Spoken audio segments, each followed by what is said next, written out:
I made my first million in real estate when I was 33 years old. I didn't believe it was possible to even be a homeowner after growing up in 20 different homes. I've spent my life learning the game of real estate entrepreneurship, to have the freedom to parent and guide my own schedule, and to express my purpose in the world. What is your purpose? How do you put that purpose behind what you do for money? I believe you were meant to make an impact. My real estate company was built around my purpose of having people discover what they are truly capable of. I'm Katrina Eileen, and this is my podcast, For Profit, For Purpose. Welcome. If you joined us for the first time, this is our second time in the last 5 minutes jumping on. We had some technical difficulties. It is Mercury retrograde, and we're back. And if you don't know, this is Katrina's show. What's that? Is it really Mercury in retrograde? Yeah, it is, informed by my wife. And I'm taking over Katrina's show because the tables need to turn. And they need to turn because we need to find out, why are you doing all this stuff, Katrina? Why are you doing the nonprofit? Why are you doing the brokerage? Why are you doing all the multitude of things you're doing? We want to find out what's driving the madness that is Katrina Eileen. And I had to tell you, it is madness. Yes, I know it is. And it's full of love and generosity. And I can't believe you can do it. I can't believe any human can do it. So I'm excited to be able to probe with some deep questions. So if you ever wanted to know about Katrina, or why you should do business with Katrina, or why you should want to be part of the Katrina Eileen brokerage, or if you're just curious and you're like, you know what, I want to talk to two awesome human beings, you're in the right space. And then you can hear my daughter, the 8-month-old, in the background. So we're in good company, are we not? How are you doing, Katrina? Say hi. I'm doing fantastic. Excellent. All right. Fabulous. Well, let's just jump into it. Give us your story in 5 minutes or less. Say that what again. Are you about? What am I about? What's your story? Give us your story. Give me a story. Holy cow, Brian. In 5 minutes or less, I can do it in even quicker. Let's see. So I'm a mother of 5. I am a real estate developer. I am a real estate broker. I'm an investor. I believe in people. I think I want to play the game at a high level. And the only way you can do that is with other people who also play the game at a high level. And I like to be challenged. I like being around people who like to be challenged. So that's what we do. Okay. And if you had to sum up your life into 1 or 3 words, what would you say that is? 1 or 3 words. Never quit. Just okay, good. Get back good. up, man. All right. And where'd you come from? Did you grow up here? Like, what was your beginning like? Yeah, I was born in a barn. Well, almost born in a barn. My grandpa has a farm up in Skagit County in Mount Vernon. And I think we moved a lot. But looking back, I think we were just living in a little single wide on my grandpa's farm when I was born. Nice. Okay. Right next to the big, huge acre garden. Born in a barn, so you're good at leaving doors open as well, huh? That's right. Me too. That's right. People say, "Where were you born in a barn?" Yep. Yes, I was actually. Okay, so you grew up in Mount Vernon. You've been here your whole life. What? No. I was born in Mount Vernon. We lived everywhere from Bellingham to Seattle, Anchorage, Alaska. I spent a couple summers growing up down in Southern California. My sister and I were counting it up, and by the time I graduated from high school, we had lived in at least 20 different homes. So I am flexible and adaptable. Yeah, I'll bet. Well, and I know it. So let me ask you this, though. When you think about your childhood and your upbringing, what do you think were some of the more poignant experiences in your life that really shaped who you are today? Poignant experiences. I think definitely moving a lot and going to different schools, learning how to just kind of start fresh. Right. I'm pretty good at that. What else? came from a pretty conservative religion and background. And so, that formed a lot of kind of my early ideas about kind of what I was capable of and where I fit in, and not there anymore. And ever since then, I've just kind of been discovering, what do I believe and why do I believe it? Does it serve me? And what do I want to believe now? Okay. Well, what do you say that is? What do you believe now? Um, what do I believe now? What I believe now is there's a lot of things that we are kind of, people say, oh, you grew up with all these ideas and constraints from society, and I've learned that some of the age-old wisdom is age-old wisdom because there's a reason for it. and then there's also a lot of things that actually have nothing to do with reality and what's possible. Anything come to mind specifically? Well, it's interesting in real estate and real estate development. I always had an idea growing up that construction's for men, running jobs is for men. I didn't have any idea that I could ever tell men what to do. It took a lot to actually understand, it's not a man-woman thing. It's just getting in, understanding, learning, and then learning the processes, learning how things go. And then, and once you know that and have a foundation for how to run a job, how to look at financials, that's really the thing that makes something for you or not for you. Is, how much are you willing to jump in with both feet, dig in, work, understand, learn, and just be a student of the game, whatever that is. Okay. And when you look back at your younger self, maybe it's your 20-year-old self or even your 30-year-old self, wherever you see like the part where it was pivotal in your life, what advice do you wish you could have given the younger Katrina Eileen? Oh, it won't be like this forever. Oh, good. Yeah, that's age-old wisdom right there. All right. And so then now you found that, here you are in your life, and how old are you? I am 47 3/4. And nobody's supposed to ask that, but I asked that. Sorry. I'll tell you. Yes, you will. I figure by the time I reach 50, I'm really excited for that because I feel like then nobody can tell you what to do. You're finally like your own. Katrina, you're already there. Just wake up. Because you said, I never thought I could tell men to do things, but I happen to know you have like troops of men, like you're like a general. You have many men that you like have doing many things, organizing many deals. So what's that like? I mean, anything you want to say to that?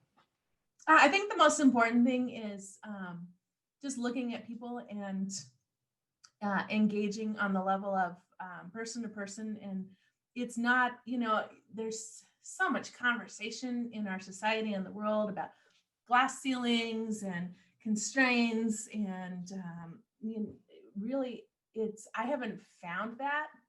I used to have this story that all of that existed, but what I'm learning, the more that I do and the more I'm around people who are already successful at a really high level, men, women, actually even more men, they're like reaching back and saying, here, let me help you, right? Or let me show you. Or there's a lot of mentorship and possibility and things that are available if you are willing to work.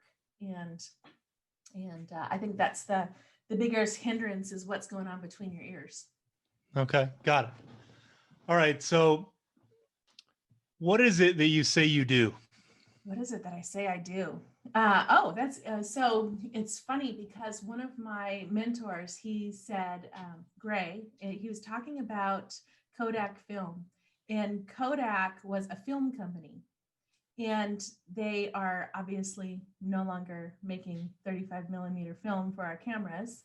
And they were also the very first inventors of the digital camera. And I was surprised to learn that. They invented it and they put it on a shelf and said, that's not what we do film. And so his advice to me is, he said, if they had said we're in the image business and creating images, then they'd still be around, relevant, and leading the way. Right? And so his question was exactly that. What do you do? You don't buy and sell houses. You don't help people buy and sell houses and broker. You do something else. And so what is that? And when I was answering that, it was hard because that just seems like such a different way and approach. I hadn't thought about things that way. And so what I decided that I do is, and we do as a company, is we create spaces for living and we create space for life.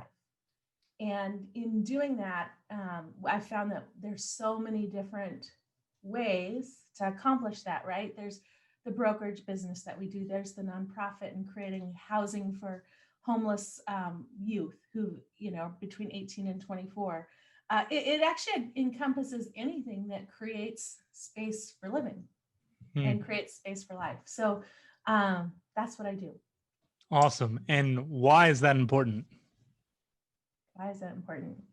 So I find it funny that I'm in real estate and own this portfolio and buy and sell homes myself and for clients when I grew up living in so many different places. And we never ever settled. So I remember thinking, I love efficiency. Absolutely love efficiency. When I was in third grade, my teacher read this book called Cheaper by the Dozen. And in Cheaper by the Dozen, the dad's an efficiency expert. So that was the first time I ever heard that. And he would go in and help make the most efficient way to do anything, any movement for companies, right? Any movement, any process.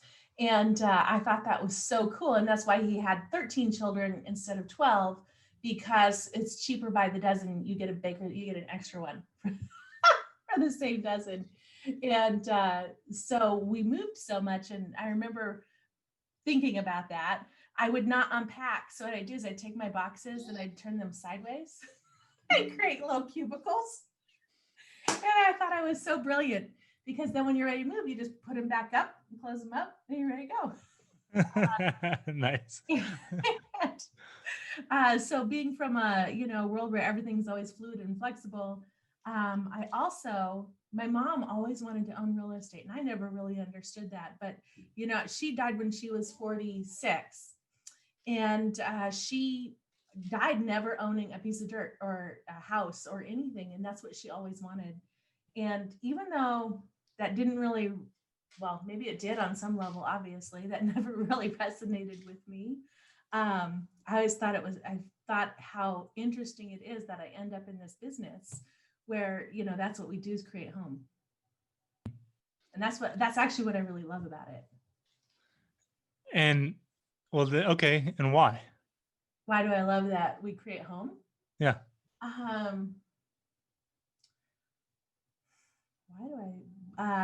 So I love that we create home because home is where the experiences can happen, right? Where we can create what it is that we want to see in the world. We create our families, the relationships, we create the context for living. And to me, that's just the place where it all begins.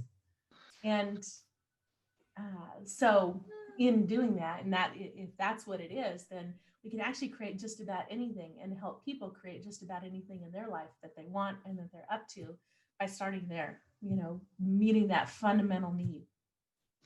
So I guess what I heard there was life starts at home. And then from home, when home is established and you've created that space, then you can go out and create anything. Yeah. Is that right? Okay. You look at Maslow's hierarchy of needs, and it starts with meeting your basic needs, the basic needs, shelter and food and being able to survive. And so taking that from survival to, hey, what is it that you want? Got it. Okay. And so then you said then they can go create anything they want, right? It's more than that. It's also, we grew up broke as a joke. And when you start realizing the rules of engagement and how this world works and the fundamentals of finance and the economy, it all also starts with one of the fundamentals is real estate ownership, owning land, owning structures, owning real property. And when you begin to learn how that works and you have assets, once you have assets, then the whole financial world is open to you as well. So it's kind of funny, there's some people who are like, oh, I've always been trying to avoid, commitment, and, they see owning a home as commitment. Well, you know what, just turn that a little bit, turn that dial, because owning a home isn't commitment. You can use the home for whatever you want. It can be a rental, it can be an investment, it could be your home if you wanted. But really what you're doing is owning property is your key to financial security and success. And I think that's what I'm getting at. It sounds like really you're here because it provides that for everybody who's at least starts there, is on that path. Is that right? Yeah, for sure. Yeah. Okay. And what do you say about either people that you want to work with, or if you could give this gift of property ownership to the world, what's possible? Well, one, find a sense of community. When you have ownership and you put effort into something, then you buy in. And when people are, people say, "Oh, this neighborhood's renters, this neighborhood's owners," and you can definitely see the difference. A neighborhood where homeowners are living there versus a neighborhood where it's predominantly renters. Renters don't have a long-term commitment or vision for what that is. It's just a means to an end, a roof over your head for a certain period of time. And that's in generalities, right? And owners, they're looking at this, it's a quality, it's a different quality of experience. And so what's possible, one is buying in, right? Buying into a community and having a sense of responsibility for, and that's it, having a sense of responsibility for what comes out of that community. Got it. Okay. Yes, hello. And the people you want to work with, I mean, what would you say, like, what's got to be their mission? Yeah. So, fundamentally. Well, kind of the title of this podcast is For Profit, For Purpose. So a couple of things. One, they're entrepreneurs, they're entrepreneurial minded. What we say, both at the nonprofit and the housing and in our company and really in everything we do, we're a place for go-getters to go get. And there's a lot of, there's people who are just kind of born under a lucky star, and they're born into the right families with the right connections, with the right education and the right connections. And, and so they've got a lot of resources available to them. And then there's people who, and honestly, in our society, there's people who they're not motivated. They're fine with status quo. They're fine with, when we've got a lot of safety nets, social safety nets, right? So that they're not going to live below a certain standard. And then there's these people in the middle who aren't born with the advantages, and they're not satisfied with, just mediocrity or life at a minimum. And they're go-getters. And so what we are really here for is people who have that, they're born here in the middle, and they've got that drive, and they want something more. They want to learn more. They want to know more. They want something better.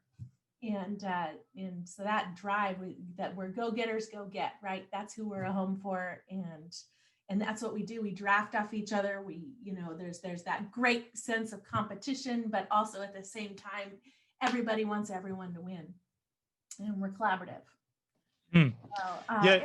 And we're also aware of our why and what our drives are. We're aware of, what's important to us and why we're driven. So this drive gets us someplace, right? It's not for the money.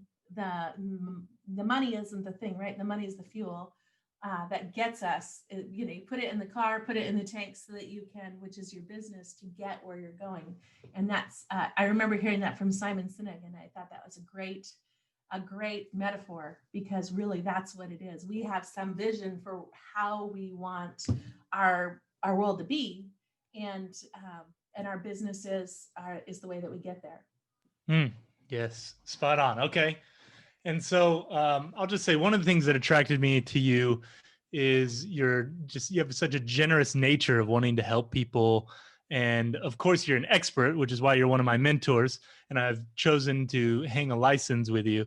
And I wonder, when are we going to start a game that says something like, everybody in our brokerage, it has to be on a mission of at least one rental a year or something like that, right? What kind of marks can we set for people who want to play this game with us? Because we really get that this is a way to bring generational wealth, right? Or what else does it bring? What else are we playing for? Yeah, no, you know what?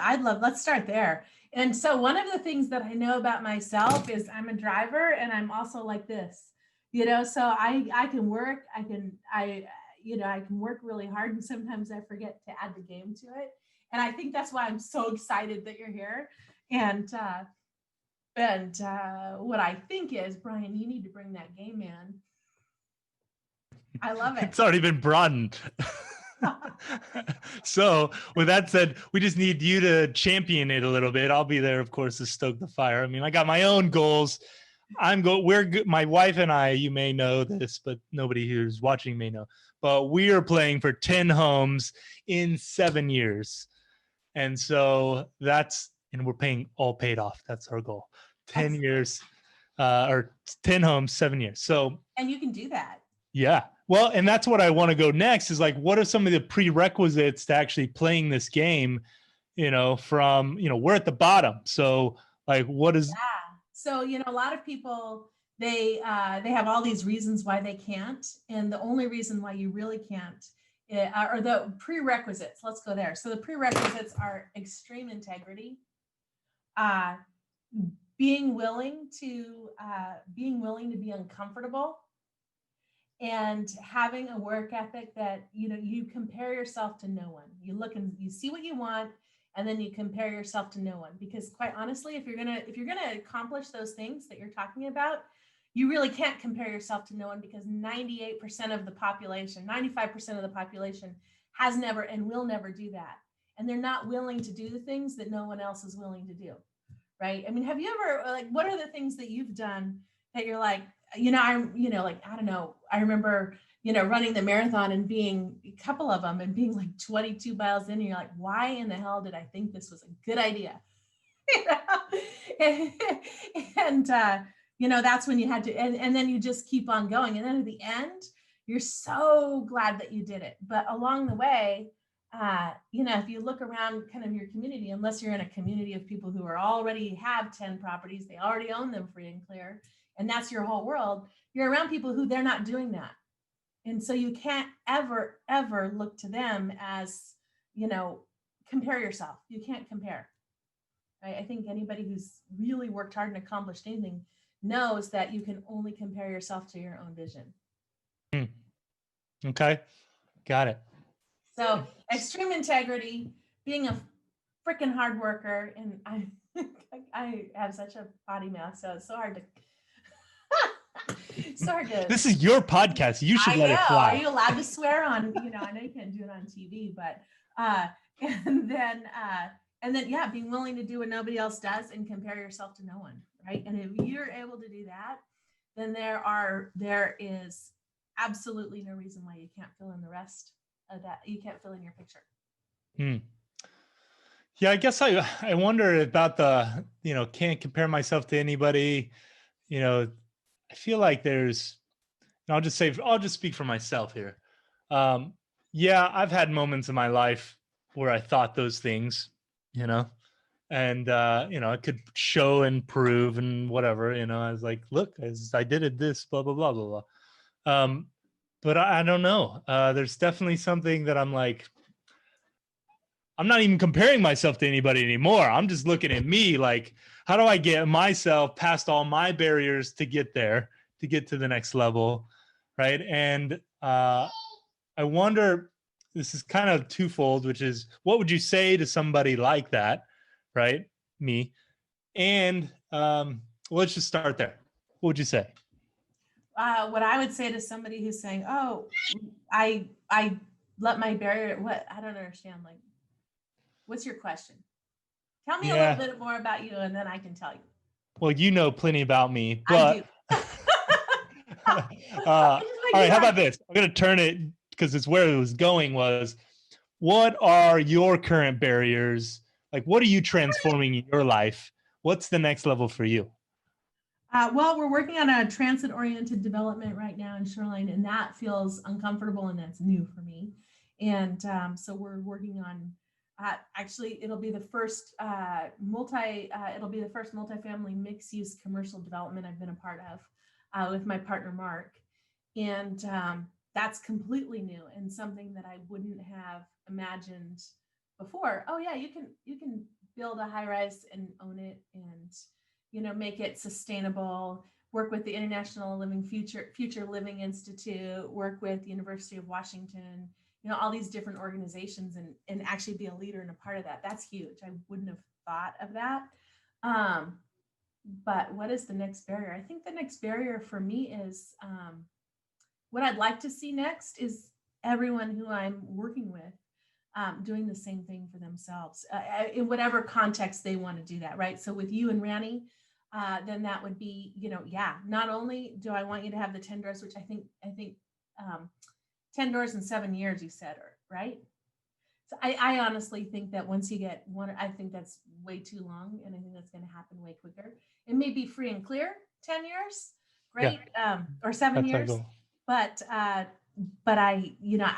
would love everybody to be playing that game at in whatever arena they want, and to have all of us working together to be a real collaborative part of each other's success.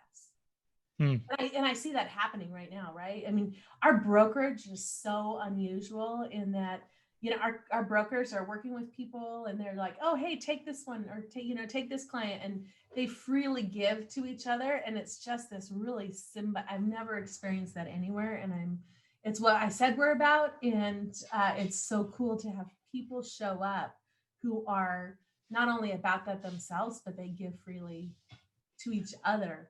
Right? It has nothing to do with me, has nothing to do with it. That's who they are in their nature. And so we're really protective of that. And even though as I said, we're really protective of that. And at the same time, we want more people playing with us. And so, that's our number one rule at the brokerage, right? No assholes. That's right. So, yeah. And so asshole, you're out. And what you have is a group of givers, right? Highly motivated, highly competitive, entrepreneurial givers, which that's who I want to be around. Awesome. All right. So pretty much last question, and this is just for us to get to know you at a really deep level, what is your spiritual challenge right now? My spiritual challenge. That's a good one. It's so funny because so I grew up in a religion where we didn't celebrate any holidays, and just even talking about, celebrating a holiday would have very serious consequences. So very serious consequences. So to speak about that publicly feels dangerous. And I think the spiritual challenge that I have right now is really, it's funny that is really accepting and being aware of how much I am able to be responsible for what I'm creating in this world. And that is a spiritual challenge, just understanding that I am a creator. Awesome. I said last question, but I got one more. What was the coolest thing, moment, experience, deal you ever did in real estate? Not all of them, just one. All right. So what? Just like the coolest, like most memorable experience you've had in real estate. Could be from a deal or a transaction or a client, or could be anything. Just most memorable, awesome experience you thought. Awesome. So two of them actually, and they happen really close to each other.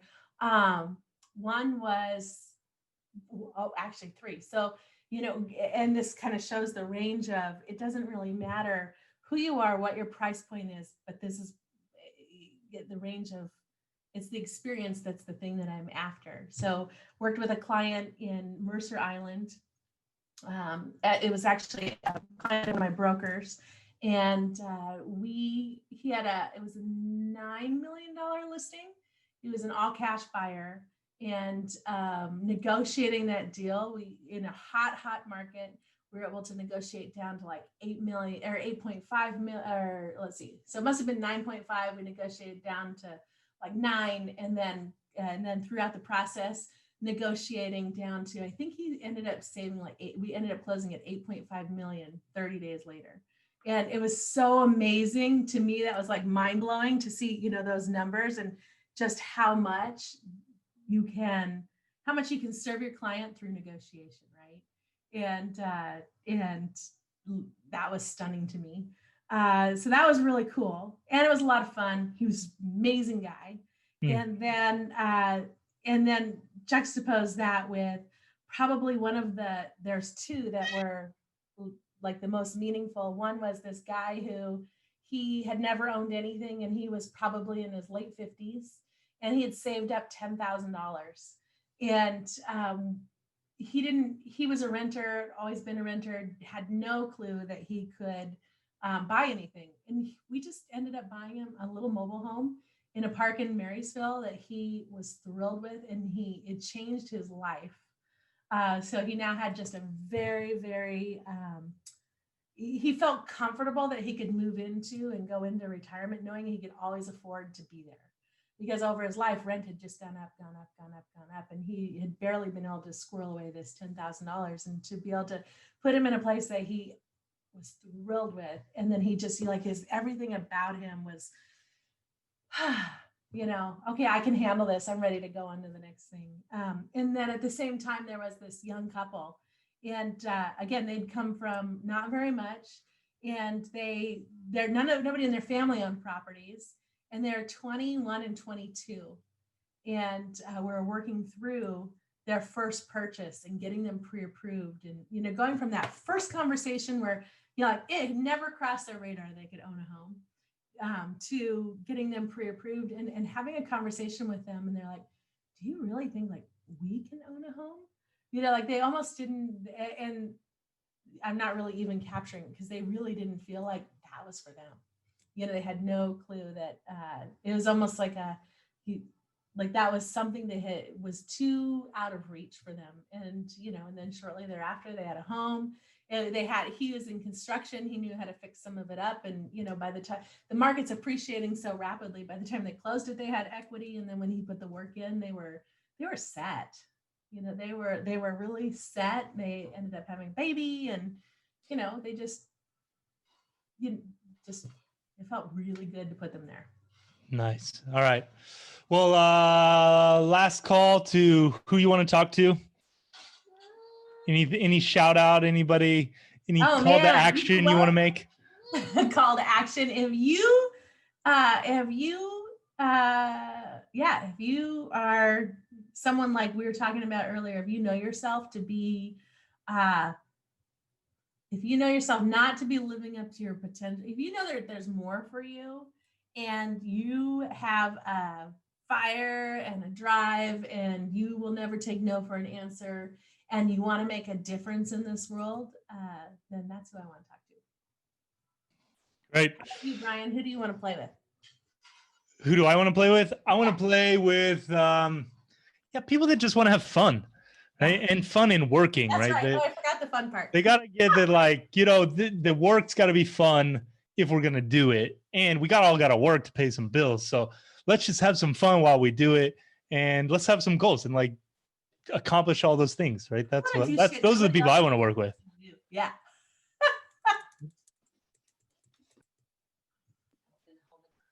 That's it. Oh, and I'm going to make a shout out.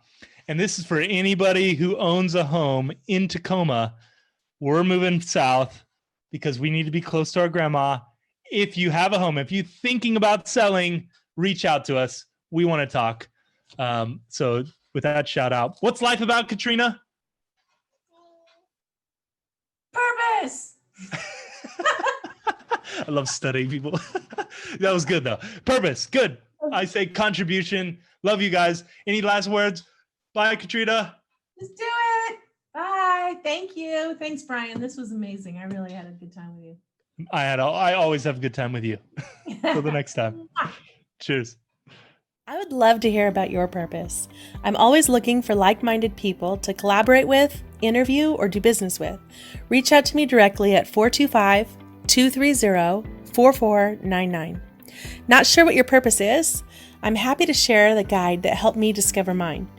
If you'd like that guide and a free copy of my Amazon bestselling investment book for real estate, visit my website at katrinaeileen.com. If this podcast brings you value, please like, subscribe, and share. Thank you for listening to For Profit, For Purpose.